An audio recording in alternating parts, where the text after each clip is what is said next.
अखंड ज्योति अप्रैल 2021। शीर्षक है प्रभावी समय प्रबंधन। समय एक ईश्वर प्रदत्त उपहार है।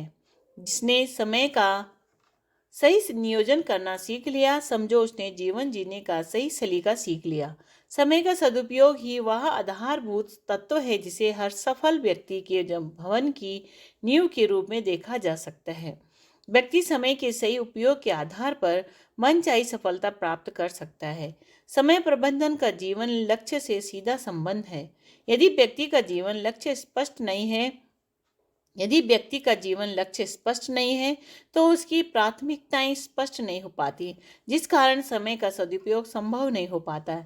ऐसे में व्यक्ति गैर महत्वपूर्ण कार्यों में उलझ जाता है और अपने समय और ऊर्जा को व्यर्थ के कार्यों में नष्ट कर रहा होता है। जीवन में लक्ष्य के साथ मूल्यों की समझ भी आवश्यक है, जिससे समय का नियोजन सही दिशा में हो सके।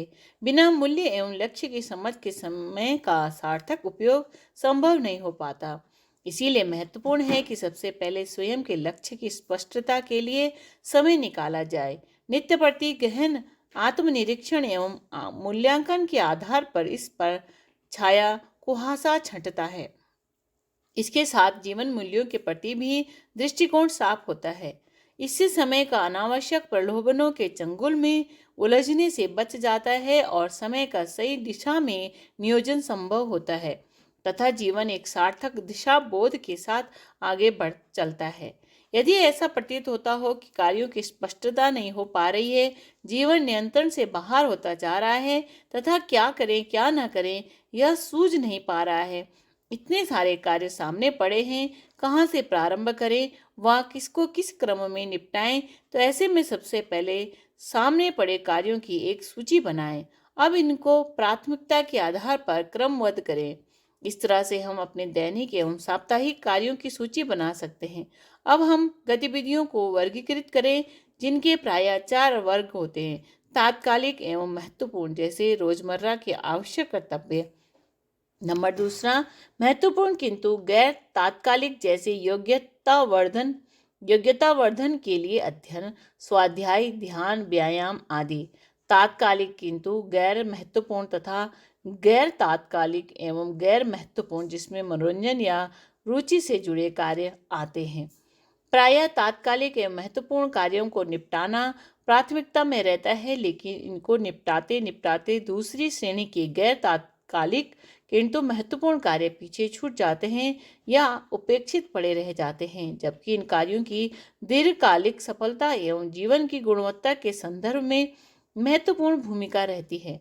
लंबे समय तक उपेक्षित रहने के कारण ये कार्य एक समय आपातकालीन स्वरूप ले लेते हैं और पहले स्तर के तात्कालिक एवं महत्वपूर्ण कार्यों को प्रभावित करते हैं।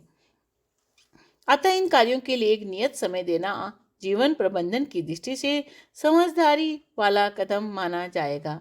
तीसरी श्रेणी के तात्कालिक किंतु गैर महत्वपूर्ण कार्यों को दूसरों को दिया जा सकता है। प्रथम 3 श्रेणी की कार्य संतोषजनक ढंग से निपटाने के बाद ही चौथी श्रेणी के मनोरंजन प्रदान कार्यों को स्थान देना उचित रहता है। इस तरह यदि ध्यान प्रथम 2 श्रेणी के कार्यों में केंद्रित रहेगा तो चौथी श्रेणी के गैर तात्कालिक एवं गैर महत्वपूर्ण श्रेणी के कार्यों में समय नष्ट करने से बचा जा सकता है। यदि इतना ध्यान दिया गया तो समय का सार्थक नियोजन बन पड़ेगा और कार्य में संतोषजनक प्रगति दिखेगी। इसको और प्रभावी बनाने के लिए नीचे लिखे कुछ सूत्रों को अपनाया जा सकता है। समय प्रबंधन के संदर्भ में कार्य में तत्काल जुट जाना एक महत्वपूर्ण तत्व रहता है। एक अच्छे और एक औसत विद्यार्थी में यही अंतर होता है। एक तत्काल अपनी समय सारणी के हिसाब से पढ़ाई लिखाई में जुट जाता है, तो दूसरा पढ़ने का मूड बनाता रहता है, सोचता ही रह जाता है और टाल मटोल करता रहता है। कार्य को सरल बनाने के लिए अपने कार्यस्थल का वातावरण कार्य के अनुकूल बनाए रखें। टेबल पर अनावश्यक चीजों की भीड़ को छांटें, उन्हें व्यवस्थित रूप से रखें तथा कमरे को साफ सुथरा रखें। कार्य के लाभ को मस्तिष्क में रखें। कार्य पूरा होने के बाद टेबल तथा कमरे को व्यवस्थित करें ताकि अगली पारी के लिए कार्य स्तर अनुकूल स्थिति में तैयार रहे। अपनी प्राथमिकता के आधार पर एक व्यवस्थित समय सारणी बनाएं फिर हर हालत में इसका पालन करें। इसमें किसी तरह का व्यतिक्रम ना होने दें, क्योंकि एक दिन की भी ढील फिर अगली बार की मुस्तैदी को प्रभावित करती है। ऐसे में नियमितता के अभाव में फिर हाथ में लिए कार्य को सफलता तक पहुंचाना कठिन हो जाता है। गैर जरूरी कार्यों को ना करना सीखें, क्योंकि हर हाँ का अर्थ किसी दूसरे कार्य के लिए ना होती है। ऐसे में गैर महत्वपूर्ण कार्यों में समय लगाना महत्वपूर्ण कार्यों के लिए समय की कटौती हो जाती है। अतः अपनी प्राथमिकता के आधार पर इसे तय करें। साथ ही एक साथ कई कार्यों को हाथ में न ले। यदि आ जाएं तो इनको एक एक करके निपटाते हुए आगे बढ़ें। यदि कार्य तत्काल संभव न हो तो इसके बाद के लिए ठोस कार्य योजना के साथ टाल दें।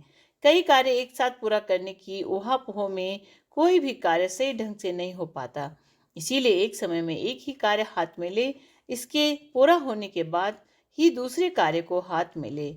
दीर्घ सूत्रता से बचें, जिसका मूल कारण पूर्णतावादी रवैया परफेक्शनिज्म रहता है। इसके चलते कार्य आगे नहीं बढ़ पाता, बल्कि इसके कारण कार्य प्रारंभ ही नहीं हो पाता। इसके लिए जहाँ खड़े हैं वहीं से आगे बढ़ना प्रारंभ करें। यदि कार्य बड़ा हो तो इसे टुकड़ों में बांटें। कोई भी बड़ा कार्य प्रायः समय प्रबंधन में बाधा बनता है, क्योंकि इसको करने में मन स्वाभाविक रूप से टाल मटोल करता रहता है। कार्य को टुकड़ों में बांटने से मन फिर इसके लिए तैयार होता है। छोटी छोटी सफलताएं अगले कार्य को सरल बनाती हैं तथा शनय शनय बड़ा कार्य सरल हो जाता है। किसी से मिलने तथा गपशप में पर्याप्त समय बर्बाद होता रहता है। ऐसे में इसके लिए एक समय निर्धारित रखें। अनावश्यक गपशप और प्रपंच से सावधान रहें। साथ ही योजना के लिए भी समय निकालें। प्रातः उठ करके दिन भर की योजनाएं बनाएं या सप्ताह के अंत में अगले सप्ताह भर की योजनाएं बनाएं। योजना बनाने में बताया गया समय कार्य के सफल एवं प्रभावी नियोजन में सहायक होता है। अतः इसमें बिताए गए समय को किसी भी रूप में समय की बर्बादी समझने की भूल ना करें। समय सारणी को बहुत कठोर न बनाएं, बल्कि इसे थोड़ा लचीला रखें। इसमें बदलती परिस्थितियों के साथ तालमेल की गुंजाइश हो। कार्य के बीच बीच में विराम ले। कार्य पूरा होने पर स्वयं को पुरस्कृत करें। इससे कार्य का उत्साह बना रहता है। जब हम मन ऊर्जा से लबरेज रहता हो, ऐसे पलों को व्यर्थ न जाने दें। महत्वपूर्ण कार्य ऐसे समय में निपटा लें। साथ ही समय प्रबंधन में बाधक तत्वों को कम करें, जैसे मोबाइल फोन, प्रपंच तथा समय बर्बाद करने वाली अपनी अन्य गलत आदतें। समय पर सोने व जागने का क्रम बनाएं। सार्थ रूप में किसी भी तरह के कार्य के प्रति उत्साह बनाए रखें। जो समय प्रबंधन में केंद्रीय भूमिका निभाता है वह समय के सदुपयोग को सरल बनाता है।